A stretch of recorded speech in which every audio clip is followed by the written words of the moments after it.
You ask Tiger to solve. This deals with linear equations with one unknown. The final result is x equals 5. Let's solve it step by step. Simplify the expression. Expand the parentheses. Simplify the arithmetic. Group all x terms on the left side of the equation. Add 6x to both sides. Group like terms. Simplify the arithmetic. Group like terms.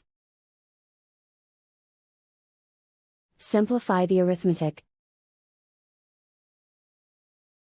Group all constants on the right side of the equation.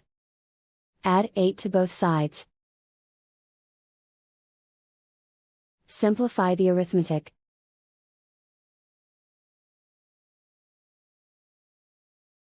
Isolate the x.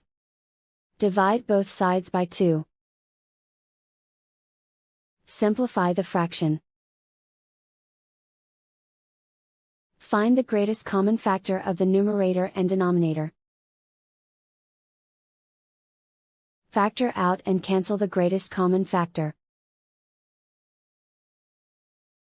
And so the final result is x equals 5.